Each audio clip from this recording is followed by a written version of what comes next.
이것은 이라크 전쟁의 내부 이야기입니다.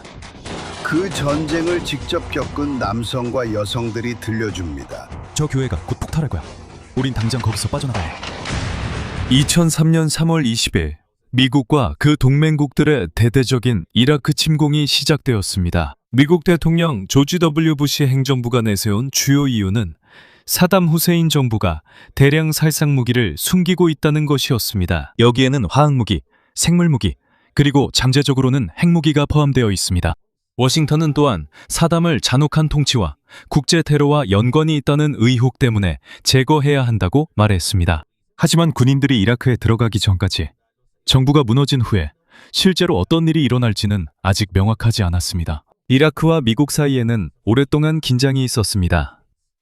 1991년 이라크는 쿠웨이트를 점령한 후 걸프 전쟁에서 패배했습니다. 그 후 유엔은 이라크의 금지된 무기에 대해 제재와 엄격한 조사를 시행했습니다. 미국과 영국도 이라크 북부와 남부에 비행 금지 구역을 설정했습니다. 즉, 그 지역에서는 일부 이라크 군용기가 비행하는 것이 금지되었습니다. 이라크 방공망이 순찰 중인 비행기를 공격하면 미군과 영국군이 보복 공격을 했습니다.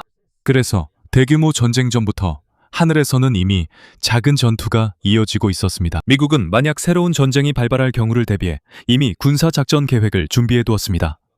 이 계획은 오플랜 1003이라고 불렸습니다. 하지만 이 계획의 초기 버전은 더 큰 병력과 더 느린 작전을 위한 것이었습니다. 이것은 미국 국방장관 도널드 럼즈펠드가 원했던 것이 아니었습니다. 럼즈펠드는 더 작지만 더 빠른 군사력만으로도 이라크를 물리칠 수 있다고 믿었습니다. 그는 수많은 병력을 즉시 파견하는 대신 현대식 항공기, 정밀무기, 정보, 특수부대, 그리고 지상군의 빠른 기동에 의존하길 원했습니다. 몇몇 고위 군 장교들은 이 계획에 대해 우려를 표했습니다. 그들에게는 작은 병력만으로도 이라크군을 물리치기에 충분할 수 있다고 생각했습니다. 하지만 전투가 끝난 후 나라 전체를 통제하기에는 부족할 수 있습니다. 파견될 병력의 수는 여러 번 수정되고 재검토되었습니다. 이로 인해 군사 계획자들의 많은 시간과 에너지가 배치 조정에 쓰이게 되었습니다. 반면에 사담이 무너진 후 이라크의 치안, 정부, 질서에 대한 계획은 제한적이었습니다. DPR에 대한 후속 분석에 따르면 연합군은 주요 전투에서 승리할 만큼 충분한 병력을 보유하고 있었습니다. 하지만 이 병력 수가 전투 이후 평화를 유지하기에 충분했는지는 명확하지 않았습니다. 미국에는 또 다른 문제가 있었습니다. 9.11 테러 이후 미국은 여전히 아프가니스탄에서 작전을 계속하고 있었습니다.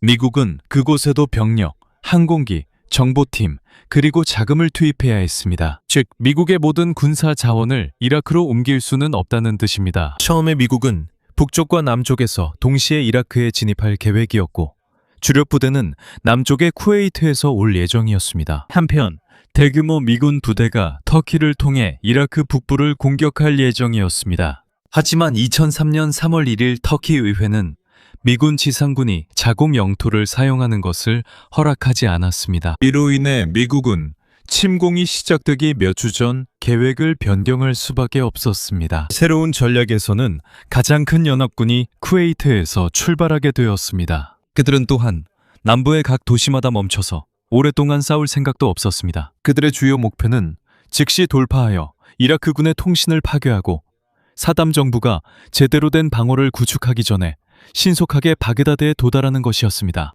여기서 중요한 것은 속도와 기습입니다. 탱크와 병사들이 지상에서 진격하는 동안 항공기는 군사본부를 공격할 것입니다. 레이더 기지, 통신센터, 그리고 기타 중요한 목표물들입니다. 특수부대도 나라의 여러 지역에 투입되어 정보를 수집하고 이라크 지휘부를 혼란스럽게 하며 일부 부대가 바그다드를 지원하지 못하도록 막을 것입니다. 연합에 참여한 각 나라마다 맡은 임무가 다릅니다. 영국군은 페르시아만 근처의 중요한 지역인 알파우 반도를 통제하는 임무를 맡았습니다. 그들은 또한 이라크에서 두 번째로 큰 도시인 바스라를 포위하고 통제해야 했습니다. 호주는 항공기, 해군, 그리고 특수부대를 제공했습니다. 폴란드도 약 200명의 특수부대를 파견했습니다. 하지만 가장 큰 규모의 병력은 사실상 미국에서 왔습니다. 약 17만 명의 연합군 병력이 이라크 자유작전의 첫 번째 단계에 참여했습니다. 이 병력은 1991년 걸프전 때 연합군이 사용한 병력보다 적었습니다. 그럼에도 불구하고 그들은 기술면에서 압도적인 우위를 가지고 있었습니다. 연합군은 첨단 항공기, 유도폭탄, 야간 투시 장비, 현대식 전차, 위성통신, 그리고 더 빠른 군사 지휘 체계를 갖추고 있었습니다. 하지만 미국 작전 계획자들도 잘못된 가정을 했습니다. 그들은 많은 이라크 민간인들이 자신들을 해방자로 맞이할 것이라고 기대했습니다. 또한 그들은 사담이 연합군이 바그다드에 가까워질 때 화학무기를 사용할 수도 있다고 믿었습니다. 그래서 많은 군인들이 보호복, 마스크, 그리고 화학 탐지 장비를 가지고 있었습니다. 하지만 침공 이후 전쟁 전에 묘사된 것과 같은 실제로 운용 가능한 화학, 생물학, 핵무기 비축부는 발견되지 않았습니다. 이라크 조사단의 최종 조사 결과에 따르면 이라크는 걸프 전쟁 이후 대부분의 금지된 무기 프로그램을 파괴했습니다. 2003년 당시 이라크의 대규모 대량 살상 무기 비축분이 준비되어 있었다는 점도 입증되지 않았습니다. 사담 후세인 역시 상황을 제대로 읽지 못했습니다. 수년 동안 이라크는 미국으로부터 공습과 극심한 압박을 받아왔습니다. 이로 인해 사담은 또다시 제한적인 폭격만 있을 것이라고 믿게 된 것 같습니다. 그는 또한 유엔 무기 사찰단과의 협력을 통해 침공을 막을 수 있을 것이라고 기대했습니다. 그는 워싱턴이 바그다드까지 대규모 지상군을 보낼 준비가 되어 있다는 것을 전혀 예상하지 못했습니다. 사담은 또한 자신의 군인들이 싸울 수 있다고 믿었습니다. 하지만 많은 이라크 군 장교들은 미국이 항공기, 무기, 훈련, 통신에서 엄청난 우위를 가지고 있다는 것을 알고 있었습니다. 그들은 남부 이라크의 넓은 사막에서 연합군을 막기 어렵다는 것을 알고 있었습니다. 미군 항공기에 발견되면 적에게 접근하기도 전에 공격당할 수 있었습니다. 또 다른 큰 문제는 사담의 방어 체계였습니다. 그는 가장 강력한 병력을 쿠웨이트 국경에 모두 배치하지 않았고 더 많은 병력을 다른 위협에 집중시켰습니다. 동쪽에는 이라크의 오랜 라이벌인 이란이 있었습니다. 북쪽에서는 오랫동안 더 큰 자유를 요구해온 쿠르드족 단체들에 대해 정부가 걱정하고 있었습니다. 그래서 이라크 군대는 나라의 여러 지역에 분산되어 있었습니다. 사담의 최고이자 가장 신뢰받는 부대인 공화국 수비대조차도 하나의 강력한 방어선으로 모이지 않았습니다. 사담은 이 부대들이 자신에 대한 쿠데타에 사용될까봐 두려워서 일부러 이 부대들을 분산시켰습니다. 이로 인해 침공이 시작될 때 쿠웨이트 근처에 배치된 그의 최정예 병사들은 극히 소수에 불과했습니다. 연합군이 바그다드를 향해 신속하게 진격할 준비를 하는 동안 이라크의 방어는 분산되어 있었고 협조도 약했으며 다가오는 실제 계획을 잘못 이해한 지도자의 명령에 의존하고 있었습니다. 침공 첫 며칠 동안 연합군은 빠르게 진격했습니다. 하지만 나시리야시에서 그들은 전쟁 전체가 결코 쉽지 않을 것임을 깨달았습니다. 2003년 3월 23일 미 육군의 한 호송대가 길을 잃고 이라크군이 통제하는 지역으로 들어갔습니다. 그 호송대는 제507 정비중대 소속이었습니다. 이 부대의 주요 임무는 군용 차량을 정비하고 지원하는 것이었습니다.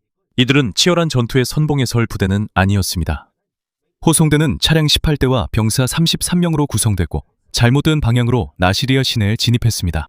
그곳에서 그들은 이라크 군인들과 정규 군복을 입지 않은 무장 전사들에게 공격을 받았습니다. 그들 차량 중 일부는 방호력이 약했습니다. 많은 병사들도 지쳐 있었고 명확한 통신이 부족했습니다. 11명의 미국 군인이 사망했습니다.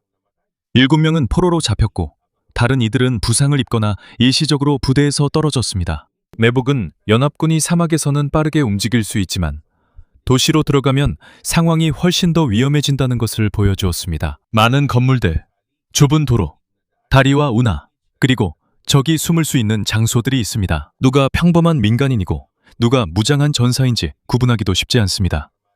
바로 이런 종류의 전투가 페다인 사담이 사용하고 싶어하는 방식입니다. 페다인 사담은 정부와 바트당에 충성하는 무장단체입니다. 그들은 분명한 군복을 입고 통상적인 군 체계를 갖춘 정규군과는 다릅니다. 그들은 종종 픽업트럭, 소형 무기, 로켓 추진 유탄을 사용하며 기습 공격을 자주 합니다. 그들은 여러 방향에서 접근한 다음 곧바로 떠나거나 도시 안에 숨어버립니다. 그들의 목적은 항상 대규모 전투에서 연합군을 이기는 것이 아닙니다. 그들이 더 실용적으로 세운 계획은 연합군의 진격을 늦추고 보급선을 교란하며 사상자 수를 늘리는 것입니다. 실종된 군인들을 수색하는 동시에 미 해병대는 중요한 다리들을 확보하라는 명령을 받았습니다. 그들은 유프라테스 강과 인근 운하를 건너기 위해 이 다리들이 필요했습니다. 만약 그들이 이 다리들을 확보하지 못하면 북쪽으로 이동하는 부대의 진격이 지연될 수 있습니다. 하지만 작전은 혼란스러워졌습니다. 연료를 보충하기 위해 떠나야 했던 전차들도 있었고 명확한 통신이 끊긴 부대들도 있었습니다. 몇몇 차량들은 부드럽고 진흙투성이 땅에 갇혔습니다. 시중대가 전진하는 동안 그들은 박격포, 기관총, 로켓 추진 유탄, 그리고 여러 위치에서의 사격을 맞이했지만 결국 운하에 도달했습니다. 하지만 부대들 간의 원활한 협조가 끊어졌습니다. 혼란 속에서 몇몇 차량들은 명확한 명령 없이 후퇴했습니다. 다른 해병대원들은 지원이 부족한 채로 남겨졌고 거의 적에게 포위당할 뻔했습니다. 그들은 공중 지원을 요청했습니다. A-10 공격기가 도착했습니다. 문제가 발생했습니다. 조종사들은 아래에 있는 몇몇 차량이 미 해병대 소속임을 바로 알아차리지 못했습니다. 아군 항공기가 그들의 위치를 공격했습니다. 미국 군 공식 기록에 따르면 일부 해병대원들이 이라크군의 공격과 아군 5인 사격이 겹쳐 사망하거나 부상을 입었습니다. 하지만 A-10 공격으로 직접 사망한 인원의 정확한 수를 파악하는 것은 오랫동안 어려웠습니다. 아군 5인 사격은 자기 편 병력이 실수로 공격을 받는 상황에서 발생합니다. 이것은 잘못된 정보, 통신 문제, 시야 불량 또는 잘못된 표적 식별로 인해 발생할 수 있습니다. 나시리아에서는 이러한 여러 문제가 동시에 발생했습니다. 해병대는 중요한 경로에 도달하고 확보했지만 그 대가가 매우 컸습니다. 그날 치열한 전투에서 18명의 해병대원이 사망했습니다. 그들이 지나간 도로의 일부는 연이은 공격을 당한 곳이라 엠부시 엘리라고 불렸습니다. 나시리아만이 연합군에게 문제를 일으킨 것은 아니었습니다. 3월 23일 밤부터 3월 24일 새벽까지 미 육군은 공화국 수비대에 맞서 아파치 공격 헬리콥터를 투입했습니다. 아파치는 하늘을 나는 중무장 공격 차량과도 같습니다. 이 헬리콥터에는 미사일, 로켓, 그리고 기관포가 장착되어 있어 탱크와 지상 목표물을 파괴할 수 있습니다. 미군 지휘관들은 이 작전에 대해 큰 신뢰를 가지고 있었습니다. 미군은 헬리콥터가 이라크 진영 깊숙이 침투해 많은 차량을 파괴할 수 있을 것으로 기대했습니다. 하지만 이라크 방어군은 준비가 되어 있었습니다. 아파치 헬리콥터들이 저고도로 비행하는 동안 그들은 대공 무기로 공격을 받았습니다. 기관총, 그리고 지상에서 쏘는 소형 화기까지 사용되었습니다. 모든 총알이 헬리콥터를 직접 격추시킬 필요는 없었습니다. 엔진이나 로터, 연료 시스템, 항법 장비만 맞아도 헬리콥터는 후퇴할 수밖에 없습니다. 작전에 투입된 32대의 아파치 중 거의 모두가 피격되거나 손상되었습니다. 한 대의 헬리콥터는 이라크가 통제하는 지역에 추락했고 2명의 조종사가 포로로 잡혔습니다. 그들이 목표물에 입힌 피해는 거의 없었습니다. 이것은 연합군에게 큰 경고가 되었습니다. 이것은 이라크의 많은 무기가 오래되었더라도 낮게 비행하는 항공기에 대해 동시에 그리고 효과적으로 사용된다면 여전히 위험할 수 있음을 보여주었습니다. 이와 동시에 강력한 모래폭풍이 이라크 남부를 강타했습니다. 주변이 거의 주황색으로 변했습니다. 가시거리가 줄어들었고 호송대의 속도가 느려졌으며 항공기 운항도 더 어려워졌습니다. 고운 모래가 엔진, 무기, 차량, 통신 장비에 달라붙었습니다. 군인들은 몇 미터 앞도 제대로 볼 수 없을 정도로 시야가 나빴습니다. 모래 폭풍과 나시리아에서의 매복과 아파치 공격의 실패로 인해 침공이 이제 느려지기 시작한 것 아니냐는 의문이 퍼지기 시작했습니다. 하지만 전체적으로는 주요 연합군이 계속 전진하고 있었습니다. 초기 며칠 동안 그들에게 더 큰 문제는 이라크 정규군보다도 길어진 보급선이었습니다. 음식, 물, 탄약, 연료, 예비 부품, 그리고 의료 물자를 쿠웨이트에서 계속 가져와야 했습니다. 국경에서 멀어질수록 군인들에게는 지켜야 할 경로가 점점 더 길어졌습니다. 이라크 비정규군은 이 약점을 이용했습니다. 주요 전차부대와 정면으로 맞서기보다는 그들은 후방에 더 약한 수송대, 정비부대, 그리고 보급 차량을 공격했습니다. 이런 교전이 일어나기 전에 연합군은 이미 남부의 중요한 지역들을 신속하게 장악하려고 시도했습니다. 미군과 영국군은 알파우 반도, 남부 석유 시설, 그리고 카스르 항구를 점령했습니다. 카스르는 이라크에서 페르시아만과 직접 연결된 유일한 대형 항구이기 때문에 중요합니다. 항구가 안전해지면 인도적 지원 물자와 추가 장비를 반입하는 데 사용할 수 있습니다. 루마일라 유전도 중요합니다. 연합군은 걸프 전쟁 때 이라크군이 쿠웨이트의 많은 유정을 불태운 일이 다시 일어나길 원하지 않았기 때문에 신속하게 석유 시설로 이동해 대규모 파괴를 막으려 했습니다. 북쪽에서는 연합군 특수부대가 쿠르드 페시메르가와 협력했습니다. 서쪽에서는 이라크 지휘부를 혼란스럽게 하기 위해 급습과 기동을 벌였습니다. 이 작전은 요르단 방향에서 대규모 병력이 진입할 수 있다는 인상을 주려는 목적이었습니다.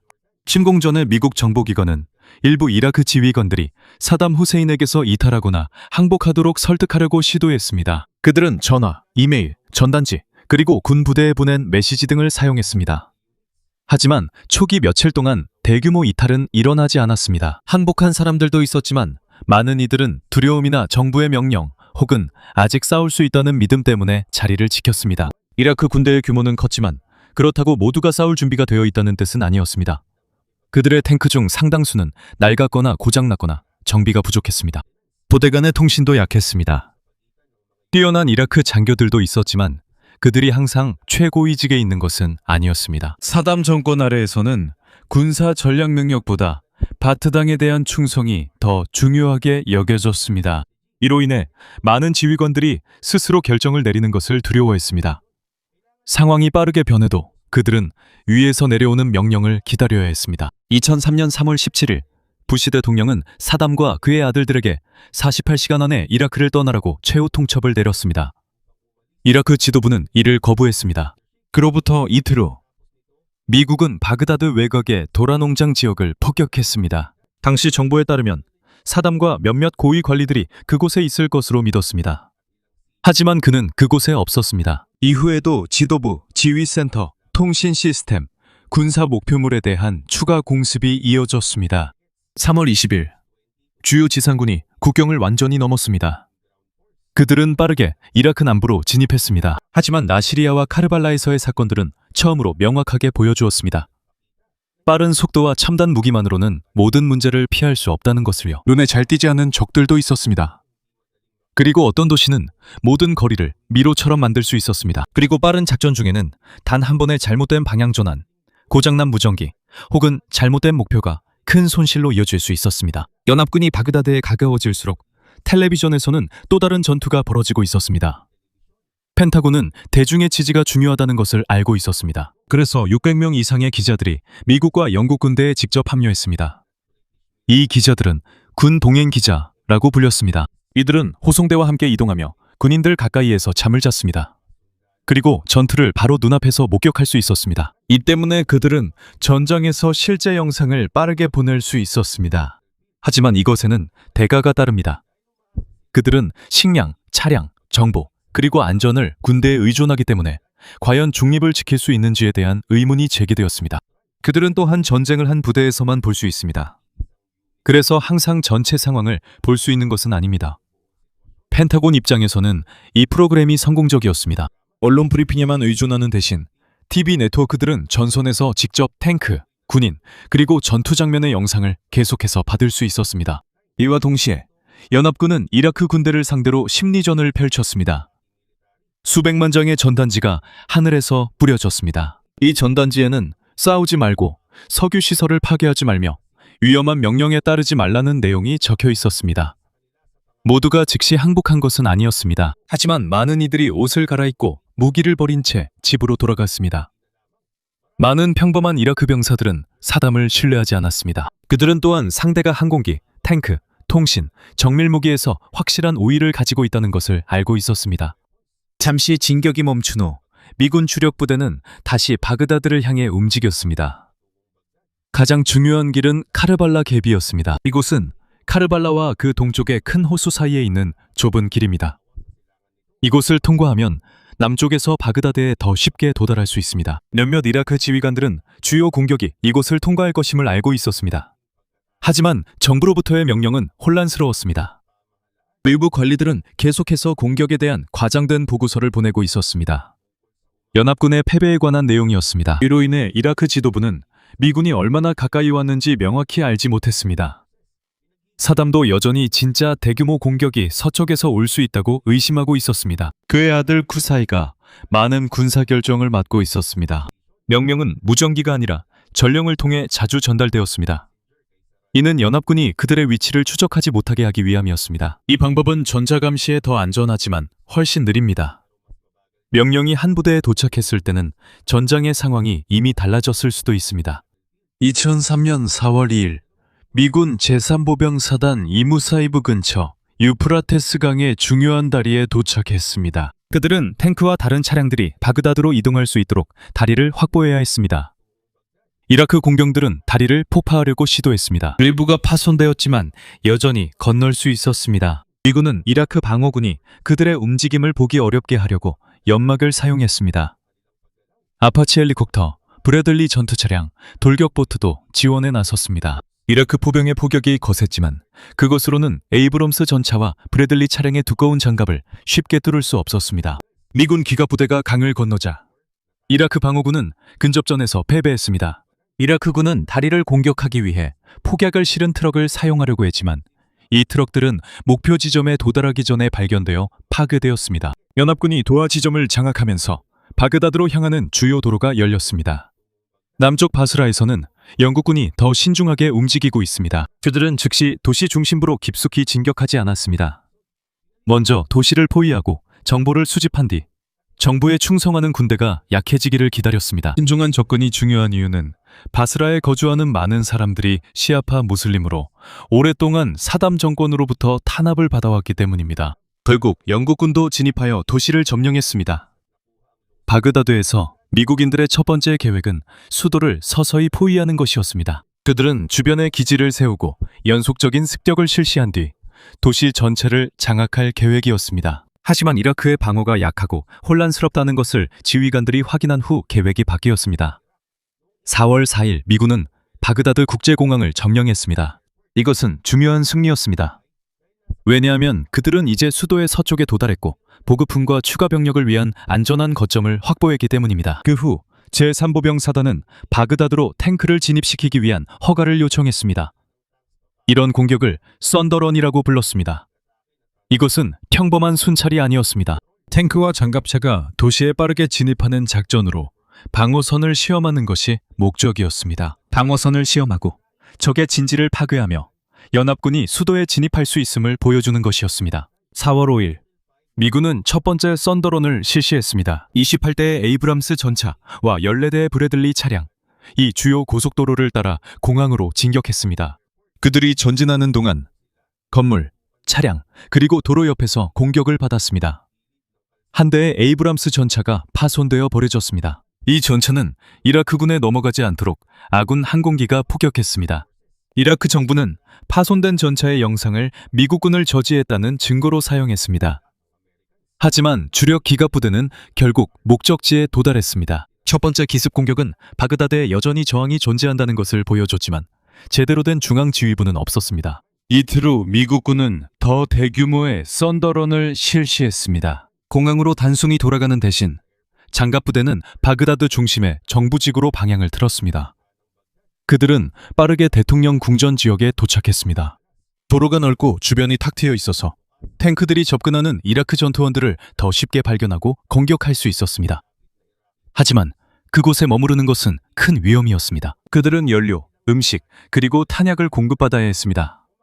보급 트럭은 탱크보다 훨씬 약했고 계속 공격받는 같은 고속도로를 지나야 했습니다. 이와 동시에 미군 보병들은 장갑부대 뒤쪽에 있는 중요한 고가도로를 지켜야 했습니다. 이라크 전투원들이 그것을 점령하면 탈출로가 끊기고 탱크들이 바그다드 중심에 갇힐 수 있습니다. 고가도로는 반복적으로 공격을 받았습니다. 이라크 군인들, 민병대, 그리고 외국인 전투원들이 소규모 그룹과 다양한 차량을 이용해 접근했습니다. 몇몇 지역에서는 미국 방어군이 거의 탄약이 바닥날 뻔했습니다. 보급 차량 행렬도 공격을 받았습니다. 몇몇 트럭이 파손되고 불에 탔지만 남은 차량들은 무사히 통과해 필요한 보급품을 중심부에 전달했습니다. 이로 인해 미국 지휘관들은 더 이상 후퇴하지 않기로 결정했습니다. 원래 일시적인 진입만 하려던 습격이 바그다드 중심부를 영구적으로 점령하는 것으로 바뀌었습니다. 4월 5일과 4월 7일에 있었던 썬더런 작전은 수도의 조직적인 방어를 빠르게 무너뜨렸습니다. 미국 장갑부대가 이미 정부지구에 진입했을 때 이라크 지도부는 더 이상 명확한 통제력을 갖고 있지 않았습니다. 사담은 안전 가옥을 옮겨 다녔습니다. 많은 관리들이 사라지거나 숨거나 도망쳤습니다. 남아있는 부대들은 통일된 계획 없이 움직이고 있었습니다. 하지만 지금도 도시는 안전하지 않았습니다. 전투에 휘말린 민간인들도 있었습니다. 탱크가 주요 도로로 진입했을 때 아직 교통이 정상적으로 흐르고 있었고 민간 차량들이 총격전 한가운데에 놓이게 되었습니다. 4월 9일 미 해병대와 일부 이라크인들이 페르도스 건장에서 사담의 거대한 동상을 끌어내렸습니다. 이 장면은 텔레비전에서 반복적으로 방송되었습니다. 많은 시청자들에게 이 장면은 그의 정권이 무너졌다는 상징이 되었습니다. 하지만 실제로는 많은 클로즈업 화면에서 보여준 것보다 군중의 규모가 훨씬 작았습니다. 분석 결과 반복 보도로 바그다드 적십자 광장에 많은 인파가 모였다는 인상이 과장됐으나 실제로는 사람이 많지 않았습니다. 사담의 정부가 무너진 것은 사실입니다. 하지만 이것이 이라크의 문제가 끝났다는 의미는 아닙니다. 영국군이 바스라를 점령했습니다. 그 다음으로 미국군이 티크리트에 진입했습니다. 티크리트는 사담의 고향이자 주요 지지 기반이었습니다. 2003년 5월 1일에 부시 대통령이 항공모함 USS 에이브러햄 링컨에서 연설을 했습니다. 그의 뒤에는 임무 완수, 미션 애컴플리시드라고 적힌 대형 현수막이 걸려 있었습니다. 그 현수막은 원래 항공모함의 임무 종료를 기념하기 위한 것이었습니다. 그러나 연설의 시기와 장소로 인해 많은 사람들은 이를 전쟁 종료 선언으로 여겼지만 부시 대통령이 그렇게 말한 것은 아니었습니다. 그는 주요 전투 작전이 끝났다고 말했습니다. 하지만 연합군은 독재 체제에서 새로운 정부로의 전환을 돕기 위해 계속 남아있을 것이라고 했습니다. 불과 몇 주 만에 사담 후세인은 권력을 잃었고 이라크 정규군도 무너졌습니다. 하지만 전장에서의 빠른 승리가 곧 기회의 확보를 의미하지는 않았습니다. 연합군이 바그다드를 점령했습니다. 이제 더 어려운 질문은 갑자기 지도자, 군사지휘, 경찰 통제, 그리고 제대로 작동하는 정부를 잃어버린 나라를 그들이 어떻게 통치할 것인가입니다. 사담의 정부는 빠르게 무너졌습니다. 하지만 전투가 끝난 후 더 큰 문제가 나타났습니다. 경찰이 사라지고 많은 정부 기관이 멈췄으며 바그다드와 다른 도시들에서 대규모 약탈이 시작되었습니다. 상점, 사무실, 병원, 박물관, 그리고 정부 건물의 물건들이 도난당했습니다. 많은 곳에서 도둑들을 막는 사람이 없었습니다. 연합군 병력이 나라 전체를 지키기에는 부족했습니다. 그들은 일반 건물이나 주택보다 군사 목표를 우선적으로 보호했습니다. 많은 이라크 민간인들에게 메시지는 분명했습니다. 연합군은 이전 정부를 무너뜨릴 수 있었지만 즉시 질서를 유지할 수는 없었습니다. 군수풍 저장소에서는 더 위험한 일이 벌어졌습니다. 탄약이 가득한 많은 창고들이 지켜지지 않았습니다. 폭발물, 로켓, 그리고 다른 무기들이 있었습니다. 미국 회계감사원에 따르면 저장소가 너무 많고 보안이 부족해서 도난이 광범위하게 일어났다고 합니다. 여기서 사라진 많은 무기들이 결국 연합군에 맞서 싸운 단체들의 손에 들어갔습니다. 미국도 옛 체제가 빠르게 무너질 것에 대해 준비가 되어 있지 않았습니다. 오랫동안 해외에 있던 이라크 망명자들에게 곧바로 통치를 넘기려는 계획도 있었습니다. 하지만 그들이 이라크에 도착하자 미국 관리들은 실제로 일반 국민들의 지지가 제한적임을 알게 됐습니다. 한편 많은 국경이 계속 열려 있었고 외국인 전투원들이 들어왔으며 북부와 서부의 여러 도시에는 거의 연합군의 존재가 없었습니다. 2003년 5월 12일 폴 브레머가 연합 임시당국 CPA 윌트 이끌도록 임명되었습니다. 이것은 새로운 이라크 지도부가 세워지기 전까지 이라크를 통치할 임시정부였습니다. CPA가 처음 한 일 중 하나는 대대적인 바트당 숙청이었으며 바트당 당원들을 고위 정부직책에서 제거하는 것이었습니다. 이 조치는 사담이 나라를 통제하는 데 사용했던 정당의 영향력을 지우기 위한 것이었습니다. 하지만 큰 문제가 있었습니다. 이전 체제에서는 많은 교사, 엔지니어, 의사, 관리자, 그리고 평범한 공무원들이 일자리를 얻거나 승진하기 위해 바트당에 가입해야 했습니다. 그래서 대규모 해고가 시행되었을 때 사담의 충성스러운 인물들뿐만 아니라 많은 사람들이 일자리를 잃게 되었습니다. 전부 운영의 경험이 많은 사람들도 포함되었습니다. 그 다음 결정은 더 중대한 것이었습니다. 5월 23일 CPA는 명령 제2호를 발표했습니다. 이 명령으로 이라크 군대와 일부 보안 및 정부 조직이 해체되었습니다. 수십만 명의 전직 군인들이 갑자기 일자리와 급여를 잃었습니다. 그들 중 많은 사람들이 군사 훈련을 받았고 무기가 어디에 숨겨져 있는지도 알고 있었습니다. 그리고 일부는 자신들이 사담에게 충성하지 않았음에도 불구하고 적으로 간주되었다고 느꼈습니다. 이들을 치안 유지에 활용하는 대신 그들은 새로운 체제 밖으로 밀려나게 되었습니다. 일부는 조용히 집으로 돌아갔지만 다른 이들은 무장단체에 합류하거나 반군 활동을 돕거나 자신들의 지식과 무기를 팔았습니다. 이것이 점령 초기 단계에서 가장 큰 실수 중 하나였습니다.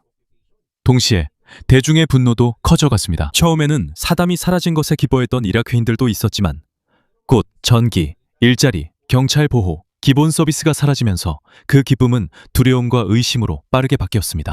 그들의 시각에서 더 이상 해방이 아니라 외국의 점령으로 보이기 시작했습니다. 특히 사담의 권력과 가까웠던 수니파 다수 지역에서는 긴장이 더욱 고조되었습니다. 그중 하나가 팔루자입니다. 첫 번째 침공 때 도시는 크게 파괴되지 않았습니다. 하지만 연합군의 통제가 약하고 주민들의 분노가 컸기 때문에 빠르게 저항의 중심지가 되었습니다. 그곳에서 진짜 문제가 점점 더 드러나기 시작했습니다. 정규 이라크 군대와의 주요 전투는 끝났습니다. 하지만 아직 견고한 새 정부도 제대로 된 경찰이나 충분한 치안 부대도 없었습니다. 옛 체제가 무너지기 전에 그 대체제가 세워지지 않았습니다. 그리고 그 틈을 타 무기, 분노, 두려움, 그리고 싸울 준비가 된 여러 집단들이 퍼져나갔습니다. 바그다드가 함락되면 끝날 줄 알았던 전쟁은 오히려 더 길고 혼란스러운 국면으로 접어들었습니다.